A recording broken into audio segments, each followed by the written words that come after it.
Hi guys, my name's Seb Tudor, I'm the man on the Silver Mountain, and welcome back to Torment, Ties of Numenera. Now, I know that we're in the Bloom, but I can't remember exactly... Okay, thank you. Can't remember exactly what it was that we were looking for, so I want to just take a look at this and see what we were doing. So, we need to go to the trade post. Oh yeah, we were going to get hold of that amulet for the chap who found us as we kind of fell into this place. Oh, we need to go all the way back and get Tibir and bring him back here, so we'll do that at some point in the far distant future.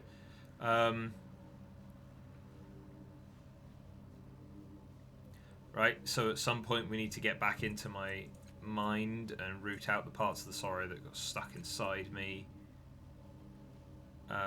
We need to look for 2 patrols. We need to find help for Eratus. We need... Oh yeah, find the thugs. And then also, we do need to, at some point, get hold of some better equipment. Because, you know, I fucked up on the armor that we had before. And, you know, we could really use a new weapon. I mean, it might become a case of looking to upgrade our weapon, one of the other weapon skill trees. Corpse of oh, it's a giant insect, so those are its legs. And okay, fair enough, let's avoid that just in case. Are you thugs? You're caravan guards. You're a Neen. I'll talk to you. Guard the wagon, 2 merchants. Grizzler, Vigilla merchant, human merchant. John, let's head. In fact, stop. What does this sign say? Little Nilish. Here comes the boredom slayer. You there? We need your help. Okay. Cultists need my help. What does that say? Oh. Walls of the dwelling are covered in papers. Various threats and slurs written on them. That's nice. Let's go and talk to this guy then, considering he seems to be another quest giver. Right, what can we do for you? This man is tall and gawkily thin. Interesting way of describing it. His wiry hair looks like an explosion of metal springs atop his head. He regards you with bright, feverish eyes that seem too large for their sockets and smile. Okay. Even as he motions you closer, the man is scribbling words on a scrap of paper. He has fastened some sort of harness around his body. It holds a tiny writing table and inkwell, so he can continue to write as he moves about. Dozens of scrawl-covered notes are stuck to his leathery robes. There is the one who will aid the devourer. Well, that's lovely. I've heard rumours of one fitting your description, one who helps those in need. Help us, brother, he intones in a wet and breathy voice. We are extremities of the great... Wait, extremities of the great devourer. That sounds familiar, and I don't know why. And we beseech your aid to right a great wrong. Okay, the fuck do you mean? Bloom cultists. Fancy name doesn't make them any less crazy. You walk in the company of a heretic, I see, but heresy has its root in fear. Fear that chokes the ears and drowns out the voices of the great devourer. We do not hate the heretic, we pity her. The White One corrupts him, no matter. The wise will see reason. We are those who venerate the Bloom as divine and seek to become part of it, if it will have us. We are the only ones who can see the great wrong has been done here. Okay, so what sort of wrong? Terrible torment! Roll credits. Visited upon the Bloom, our god. It is a work of Yozu? Something like that. The measurer and meddler who dwells in that nodule of flesh. He raises his pen towards the house that sits on the other side of the platform, red and stinking. Excuse me. Yozu desires to understand the bloom, to quantify its impulses. This causes pain to our god. The evidence is clear for all to see in the raw and swollen flesh around Yozu's house. We have warned Yozu to stop his pokings and proddings and measurings, but he will not listen. What methods are left to us? Perhaps you can help him change his mind. Try and work out compromise at least. Try if you like, but blasphemers are loath to compromise. They are steeped in sin. I'm making a note. Okay. Scriptures. Scriptures of the Great Devourer to inspire your thoughts and guide your words. From pen of ink pot, who is me? Okay. Safe to drink the water from that pool. Better than safe. Those fluids are the holy secretions of the Great Devourer. To drink them is to put your mind in communion with the bloom. You can listen to its voice and know what it wants. For a time at least. I think we're going to be ingesting the bodily fluids of some ancient thing. This handful of crumpled papers is covered with messy scrawl. They purport to be part of the canon of the Bloom cult, but they seem little more than incoherent ramblings of their author, the cultist named Inkpot. Most of the pages are covered with grimy fingerprints, thick dried blotches of yellowed phlegm. That's delightful. Their value is 331. Really? Yes. Now. The pool is filled with yellowish water. A wide area around the pool is wet, suggesting that people have been drinking the unpleasant fluid, possibly bathing in it too. Look into the pool. Beneath the surface of the pool is a large reservoir of fluid. Oh, sorry, I don't mean to keep yawning. You can't see anything of interest in its depths. Well, I'll collect some of the fluid. Find a small discarded flask at the edge and... Okay, fair enough. Should we drink some? We're immortal. It seemed to have some form of recognition, I seem to recall, when we were falling through it to here. Let's have a go. Bloom juice. Nice. Let's get rid of that. You take a sip of the yellowish water. It has a greasy texture and a slightly sour taste, but it quenches your thirst. You take another sip, and you start to hear whispers. They're faint at first, but they grow louder, resolving into chittering voices of the bloom. They buzz in your ears, scratching at the inside of your skull. You stumble, struggling to keep your balance. Even as your senses dull, the bloom voices seem clearer than before. Gains the bloom juice fettle until the next time the party sleeps. Okay, let's step away. Let's have a look at what the bloom juice. Eerie whispers fill your mind, hinting at countless secrets. That's nice. Right then, shall we go and... Yeah, let's go and have a word with this individual that is apparently harming the bloom, because if he's actually got some interesting scientific data that we might be able to use to find our way back, then there you go. What's that? Construct is equipped with innumerable monitoring devices. Ooh, it's a stabby construct like the one outside. Barbs and blades cover the surface of this hulking metal structure. Its scalloped skin looks like a suit of intricate armour, the joints able to bend in directions impossible for a human.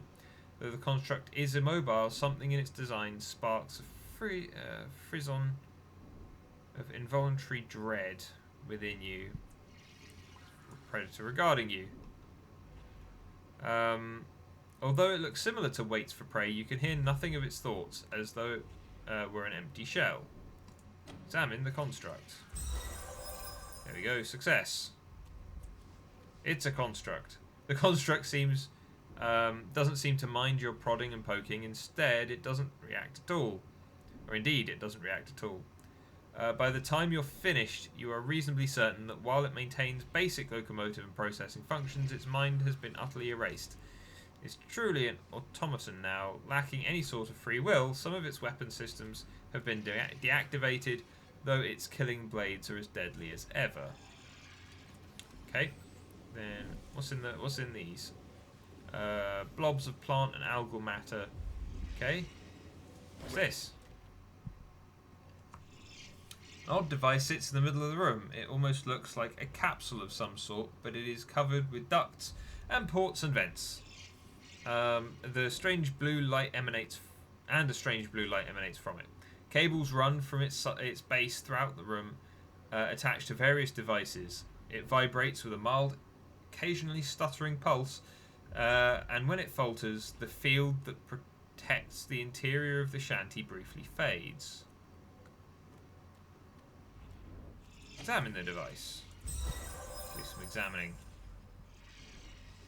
The machine encapsulates a piece of the bloom flesh, which is wired with various leads. It appears the core is a counter-stimulus device to drive the bloom back. Resonance and frequencies use the flesh of the great predator against itself, creating a kind of energy field that repels the bloom and keeps it from entering this chamber. But the constant pressure from the bloom's hunger is driving the machine towards irreversible breakdown. You do not think you can repair it. Okay. Let's talk to... Is he a Vigellan? I think he's a Vigellan. Yes, this Vigellan looks much like others of its kind. Violet, red skin, yellow eyes, tall crest atop its head. This one appears to have chosen a male form for now. He wears thin lenses over his eyes and some strange device encircles his head, with weighted attachments dangling at the ends of long straps. His calloused, pointed fingertips are stained with and his garments are unkempt and in disarray. He looks impatiently at you as you interrupt his work, his eyes snapping between you and the door. His crest inflates with irritation. The interruptions continue. What would you have of Ioksu?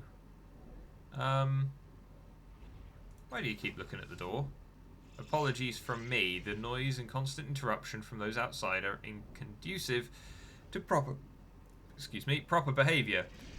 They have been escalating their discussions toward violence. I'll remember that. The experiments conducted within this chamber are perhaps unlikely to gain favour of the bloom indeed.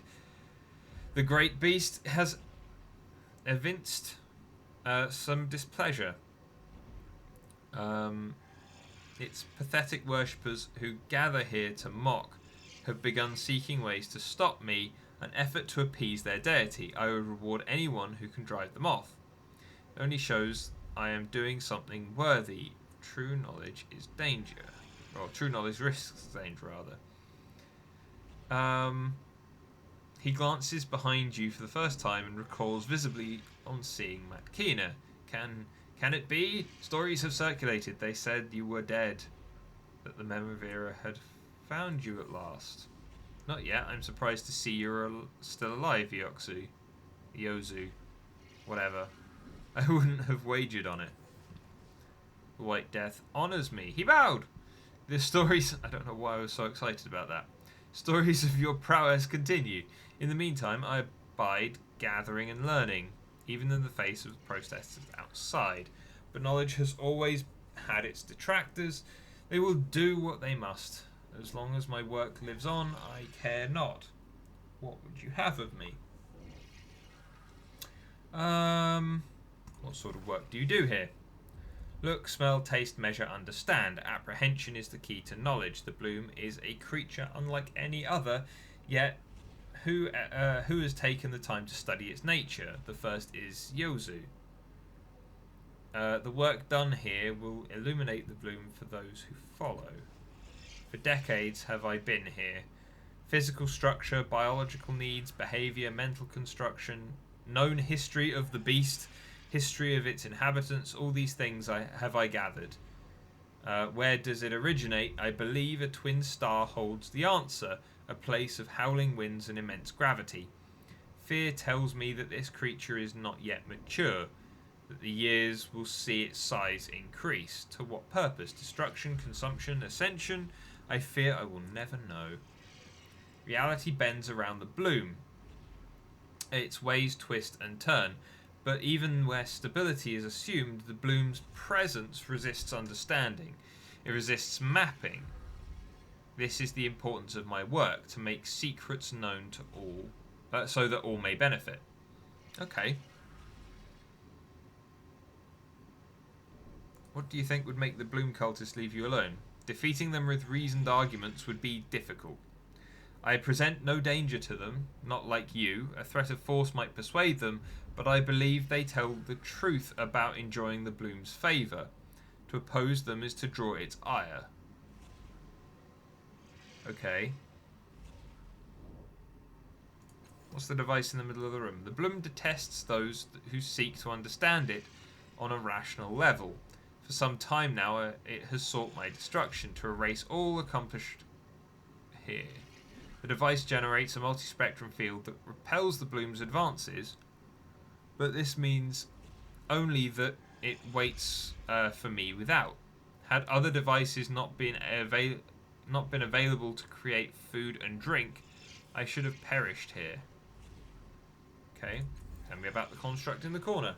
Many years ago it came to my door. It vowed service to me if its memories and personality could be erased. I did not ask why, just as I would hope to have my own reasons respected.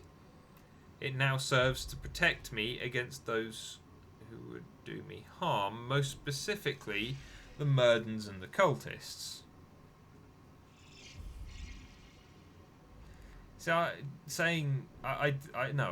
I'm interested in experimentation. I do not anticipate the need for these devices any longer. Perhaps they can serve you. Cool. What you got?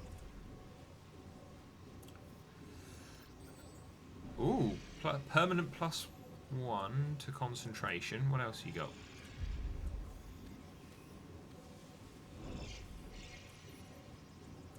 Stealth skills.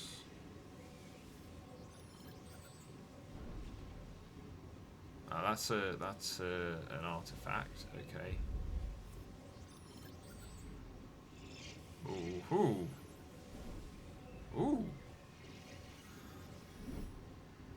That's quite a nice little weapon. I mean, it's an artifact weapon. How much? 600. You know, we can sell.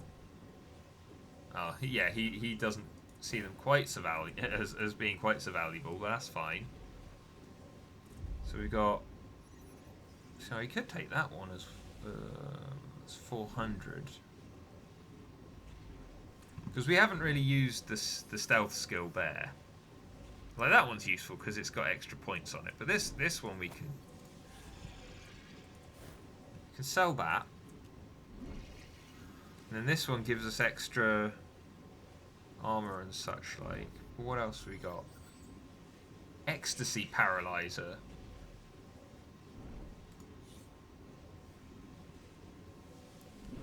Foot-long barrel of this device glows.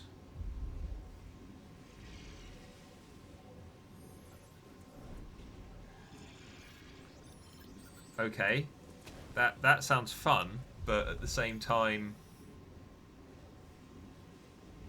it's quite expensive. I mean, that's more expensive, but also that's physical damage, so potentially that's more easily ignored. I feel like well, hold on, we've not used a lot of these either.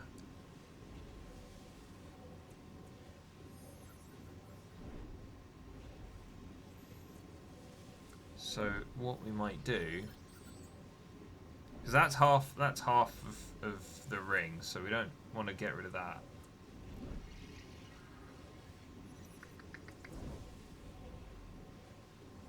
But I don't want to get rid of my burning mouse, but we could get rid of these. Because I'll admit, I probably should have been using them more, but I just haven't been. We'll keep the healing items. The bloom juice seems to be needed for something. This was the kind of erotic fiction, wasn't it? That doesn't seem to have much other purpose. So we can sell that. So that's 1,000. So if we buy this, stick that Not bad. there, that gives us +4 armor and +4 resistance. But it lowers our... Oh, effects mitigated by concentration skill, in which case that's cool. We don't need to worry about that. Now we could we could get hold of this weapon as well, which on hit dazes enemies, on critical stuns. It's a light weapon, so we get bonus damage, bonus 15% weapon on the weapon attacks with it. Plus 2 damage, and then it's 10 mental damage. Anyway, mental damage seems to be, or is on the harder end of things to block. So there's that. So I think we might get this one over this one. You know. Let's buy that, and then we'll put we'll get rid of the little buzzer that we've got, and we will Good balance. ecstasy paralyzer. Unfortunately, it does mean that we don't have as much cash left over for the time being, but at the same time, it kind of makes up for the mess that I made with the armor before, considering that little artifact gives us armor and resistance. So, you know, that's nice. But now, let's go and have a word with these guys again, shall we? The Bloom really is a god. Why does it need your help?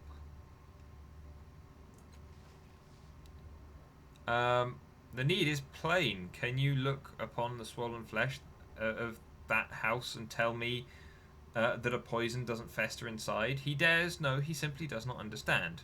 Did the Bloom ask for your help? It spoke to me of its needs. I heard its voice in my mind. It does not need to speak for the faithful to see, but this one needs stronger faith. So your god is too weak and impotent to deal with Yozu itself? Is that what you're saying?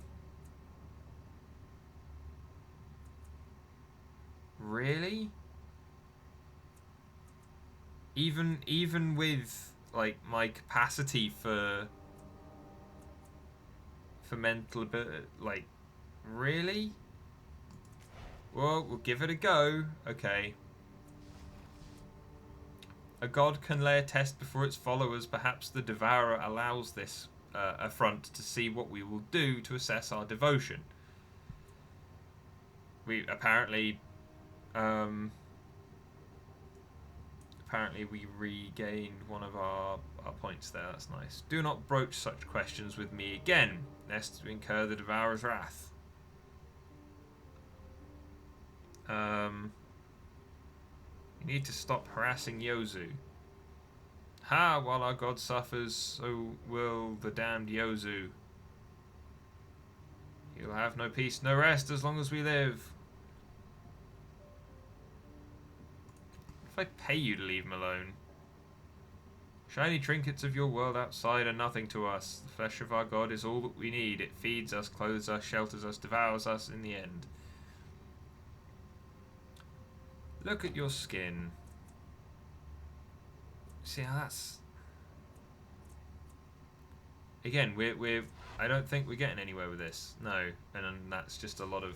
I mean, restored your deity is nothing. I am the changing god. When I command, you will obey. Ooh. We can use a tidal surge straight off. I mean, this might go horribly wrong, but this is one of the first opportunities that we've really had to do this. And we're still not really like 100% with this, so I want to do it. Let's do it. Feel... Ooh, Silver Tide raised a huge amount, because of course it did. You can feel the tidal energy surging through you, making you seem larger, towering over the cultist, rippling with arcane power. Fear blossoms in their eyes and they cringe away from you. Forgive us, immortal, we didn't know. We won't trouble the measurer anymore. Just please let us go in peace. He backs away, motions to his terrified comrades, and they flee into the gloom. As they depart, you hear harsh whispers all around you, wrathful voices of the bloom. After a few moments, they fade. I don't care. All right. If the bloom, this huge, reality-twisting, like, star-born entity, cares so much about like me, then you know it's got its priorities messed up. So, right, Yozu. They won't bother you anymore. Yay! Was that a level up? Doubts rise within. Extraordinary claims demand proof. Turns back. He constructs a wide smile. Oh, he peers out the door and takes a look. Okay. Departures and homecomings have come to their forces, it seems. Hopes throng and ask for elucidation. Will they return? Evidence would suggest otherwise. My gratitude. Accept this. Encephalon of subjugating revivification. What does it do? Reanimate the muscles of a human corpse to fight by your side. That sounds interesting. Cool. Okay. Well, that's that done. How long have we been going? Going 25 minutes so far. So let's jump back outside. That's that done. That was a nice little side quest. You know, let us experiment with that thing that we still don't really have, like, full purchase over. So I'm gonna go this way. Who are you? Retchy lass.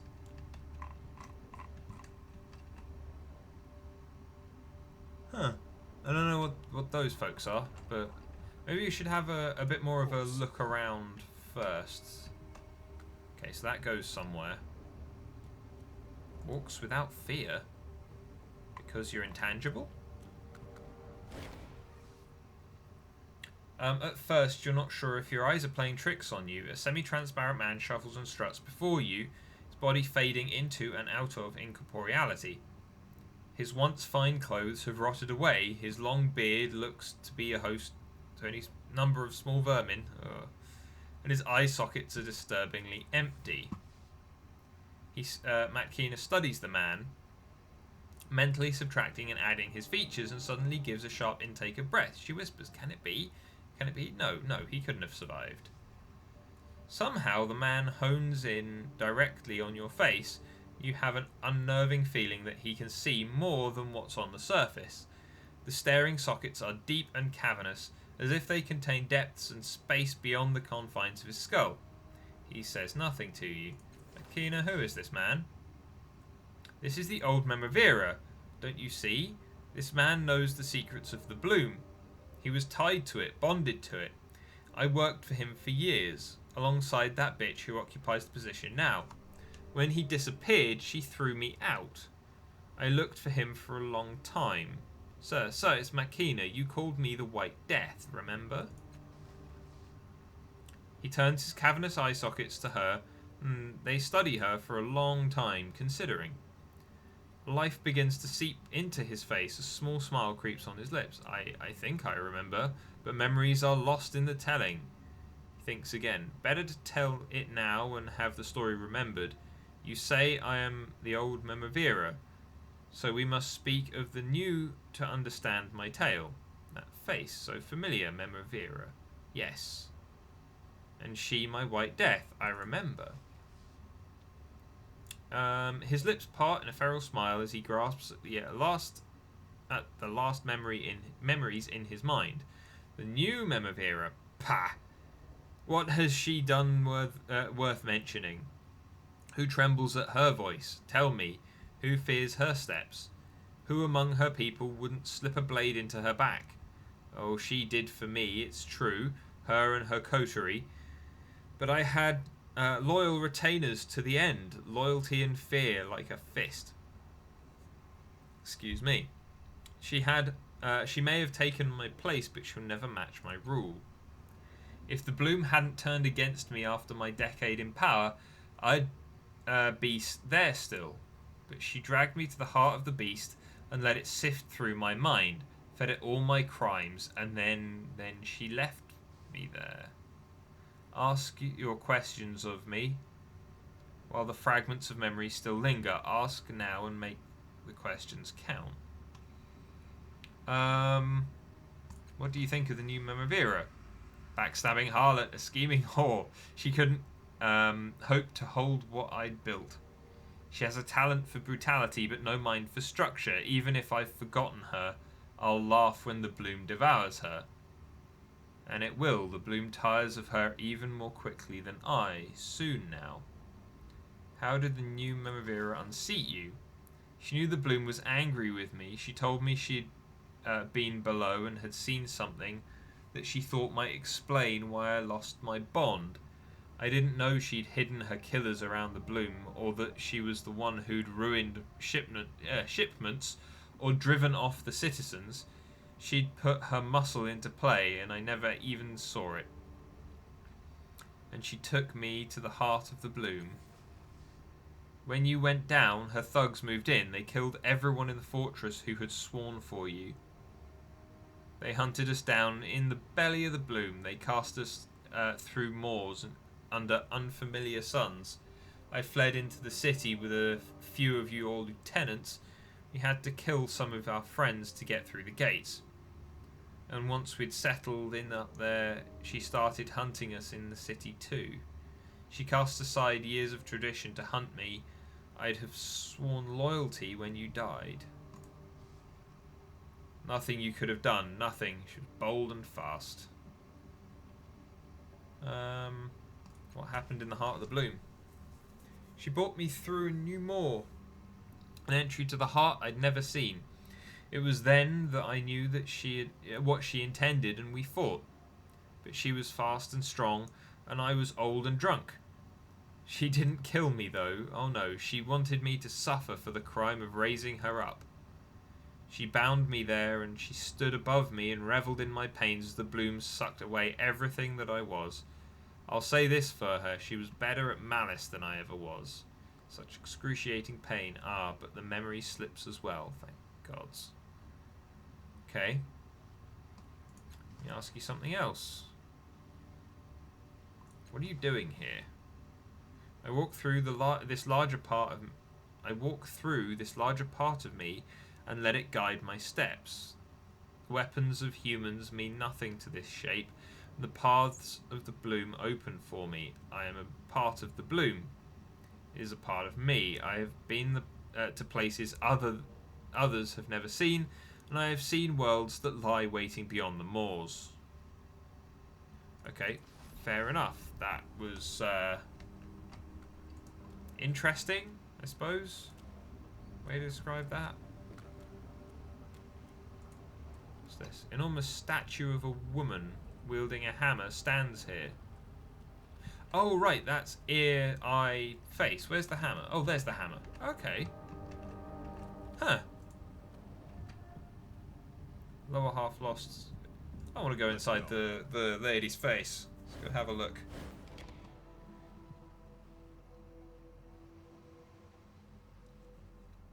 What are we going to find in here? Looks... You? The Observant Speck. Ragmin. Oh, another Bloom cultist. An enormous statue of a woman wielding... Oh, I think that has now got stuck. Alright. Who are you? You're a Bloom cultist. What's this? A slab of pitted stones sits in the centre of the shrine, heaped with a motley display of offerings. Judging by the accumulated dust and filth, it's been here for decades or longer. The objects on the slab are a bizarre mixture of trophies left by visitors to the shrine. Many of the offerings appear to be food of the most ghastly nature, candied eyeballs, amputated fingers, and claws in little cakes and pies. Alright then. And puddings made from other unidentifiable organs, probably all harvested from vanquished foes. You also see broken weapons, severed limbs, and a scattering of silver items, little pots, cutlery buttons, and other discarded scraps of metal. People have obviously been leaving their offerings here for some time, and everything is a jumbled mess. Your sharp eyes catch sight of tiny bloom tendrils that snake along the surface of the slab, attaching themselves to the offerings. They writhe and undulate as if feeding upon them, yet the offerings bear no physical signs that they've been touched. Okay. Who are you? The Observant Speck. In the shadowy corner of the shrine lurks an old woman, so tiny and unremarkable, well, she seems the same size as everyone else, but fair enough, that she blends into the gloom. She's been watching you since you arrived, following you with bright, intense eyes. You notice that one of her arms is missing at the elbow. He's here. Okay, so she knows who I am. Greetings! The whispers told me that you were coming, Cast Off. They often do when someone they regard as interesting finds their way to the bloom. Her voice is soft and shifting, as if everything she says is echoed by the chittering voices of the bloom. Suddenly she sees at your side... Suddenly she is at your side, one small hand touching your arm. Her eyes probe yours. Did you come here with purpose? Do you know what this place is? You realise that the shrine does feel familiar, as if you, or perhaps the changing god, have been here before. Try to remember. Of course it's going to be a difficult thing to remember, isn't it? Alright then. Before I answer, tell me what you know of cast-offs. The whispers told me they talk to themselves mostly, but they don't mind if I listen. You're not the first of your kind to hide in the bloom. The others were drawn by fear or instinct or the unconscious knowledge that the thing that hunts you cannot follow. For death has no place here, only hunger. Now I've answered your question, will you answer mine? Do you know this place?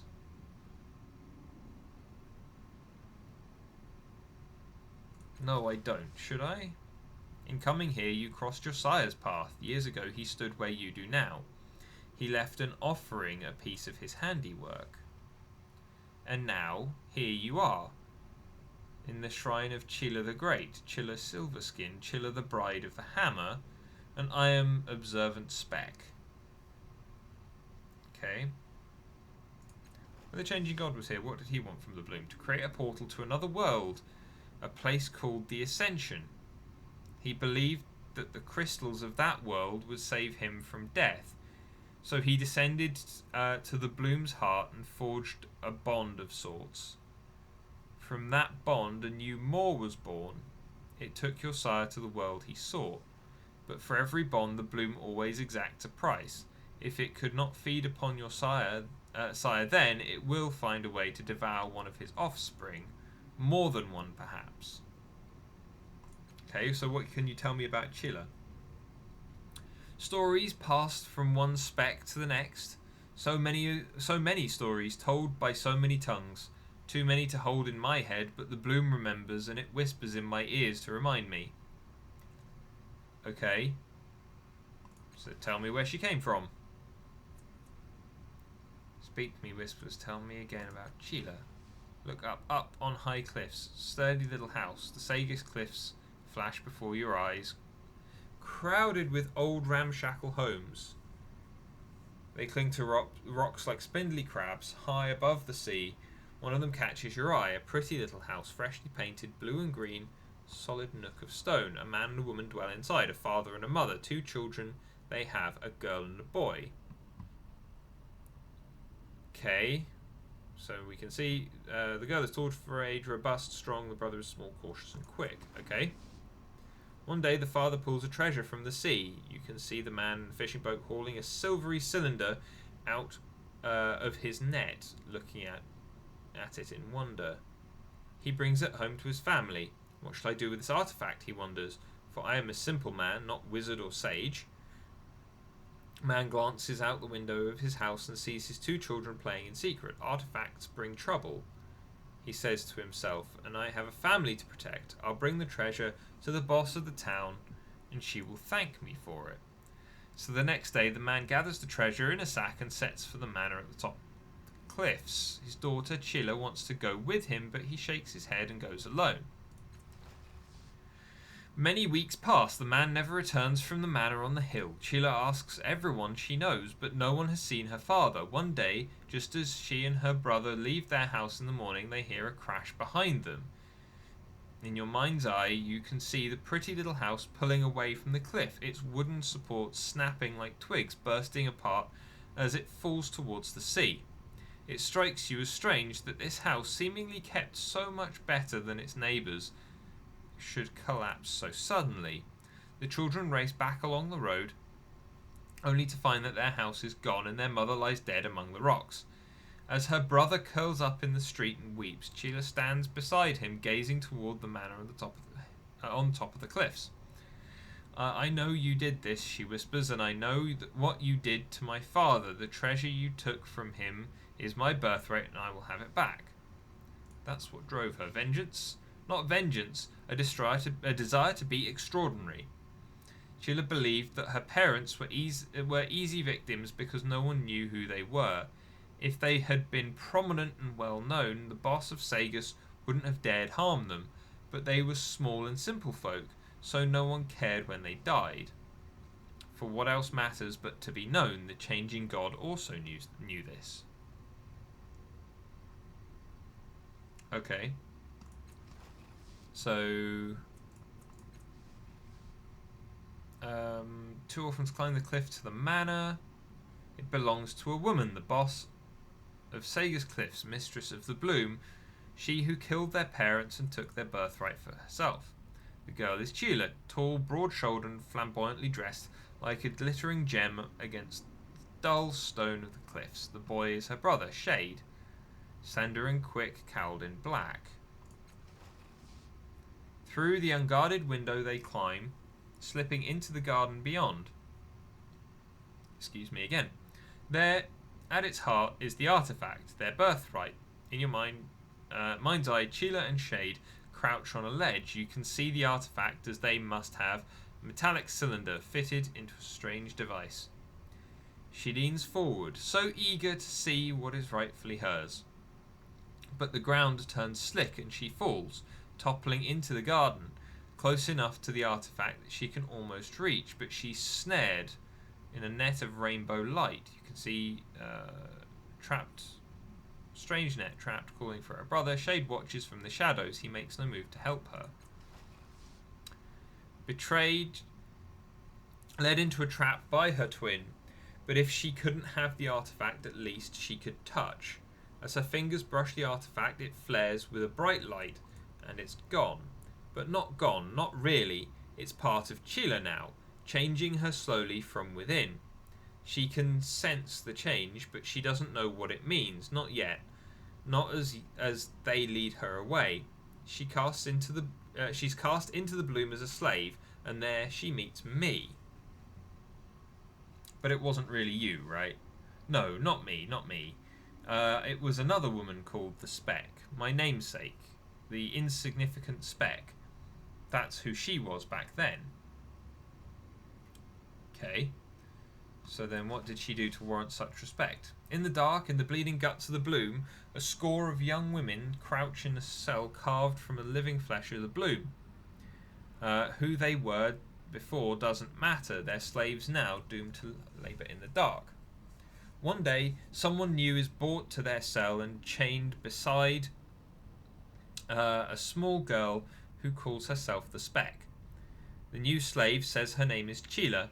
Even in chains, she meets the guard's eyes and they look away. Already the Bloom whispers in her ears. Sheila places her hands upon its flesh and strikes a bargain. You owe us, Sheila whispers to the Bloom, for the slaves you've eaten, for the Speck's arm that you devoured. You owe us something in return. The flesh trembles beneath her hand and opens. Beyond is a chamber full of weapons.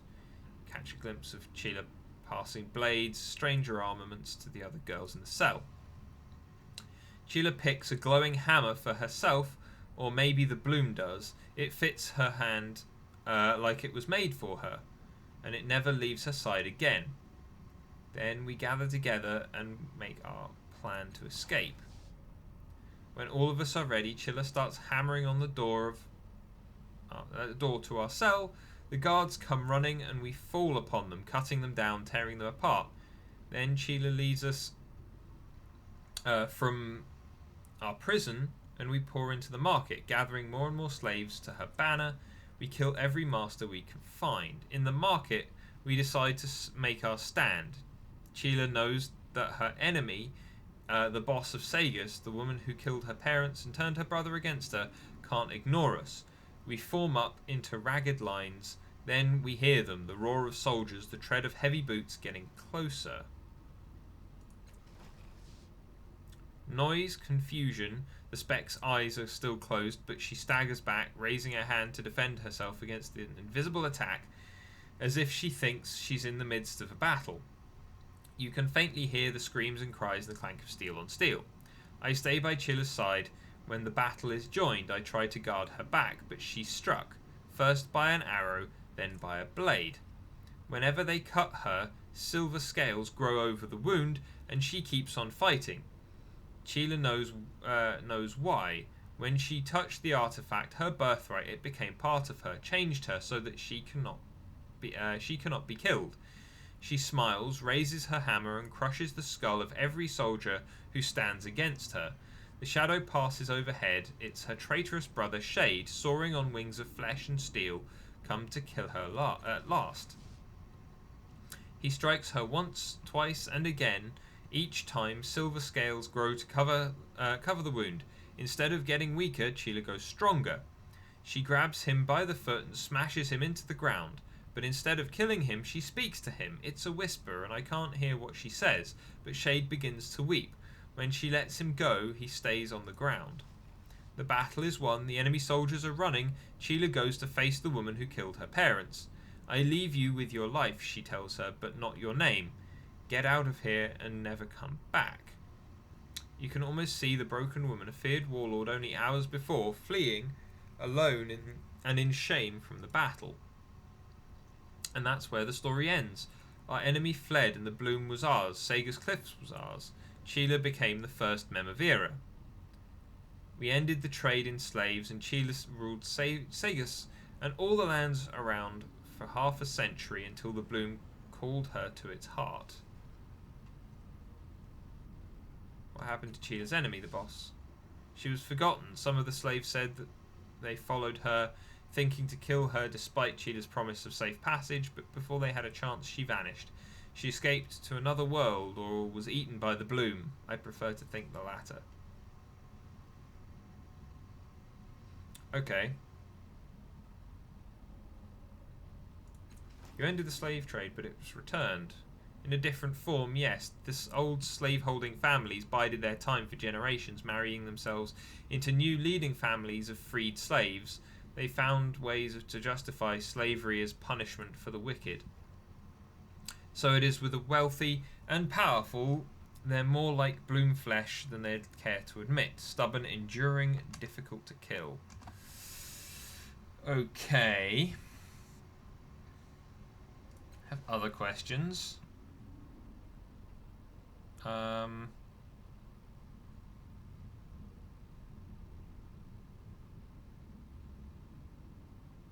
Is this a place of worship? Not really. People come to be close to the bloom because its mind is strong here. They leave offerings, valuables they've stolen, trophies to their kills, proof that they're hunters, not prey. Okay. Does the bloom respond better to thieves and murderers? Sometimes it pays more attention to them. Whether you want the bloom, the attention of the bloom is another question. Predators is perhaps the best term for what it wants. Those who prey like its prey. It preys. Right, okay, sorry. So are you actually a leader or a priestess? Me, making speeches, punishing the sinful? No, I'm only a speck. They let me stay here. I tell them stories, that's all. Perhaps they think of me that way, part of their illusion, I suppose. What sort of people leave offerings? Bloom cultists, most of all, but also guides, scavengers, merchants who fear to lose their precious cargo, travellers from other worlds, and the Memavira, before she lost the favour of the bloom. She'd heap the offering stone with the heads and hands of those she killed. So haughty she was back then, so sure the bloom loved her and the things would never change. Nothing in the bloom is forever. Okay. Can we leave an offering? Do we have something to offer? Search for the offering that was left by the changing god. You casually inspect the offerings, careful not to seem like you're planning to steal anything. Fortunately, something quickly catches your eye, a sharpened edge of a metallic device, half buried under a pile. Its unusual shape evokes a feeling of familiarity. You're certain that this was the offering left by the changing god. You suspect it's a Merecaster. Try to steal it. Give it all we've got. That might not have been bright. Wait until Spec's attention is elsewhere. Seize the device from the slab. Careful not to knock any of the other offerings to the ground. The Spec turns back towards you, eyes glittering, and you think you hear a faint hissing, growling noise beneath the whispers of the bloom. Even though she says nothing, you suspect that she and the bloom know what you did. To learn something new. Azure steel blue. Okay. Device is cylindrical in shape, wrought from azure steel, with curved, sharpened projections on all sides, making it difficult to hold. It feels familiar to you, like a family heirloom that you've only heard about in stories, but always pictured in your mind. Somehow you know it's a Merecaster.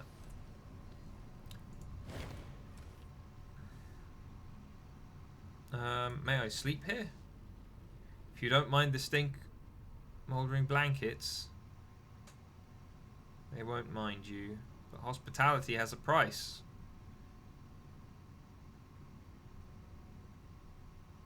We have enough money. Why can't we sleep here?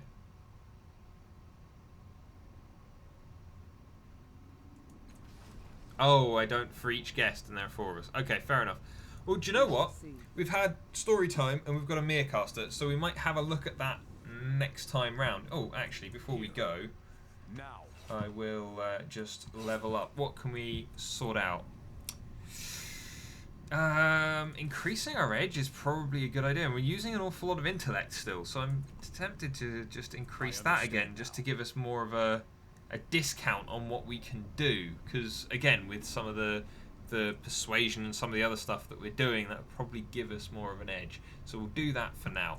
Right, but let's just have a quick... Where is it? There it is. Quick save, overwrite that. There we go.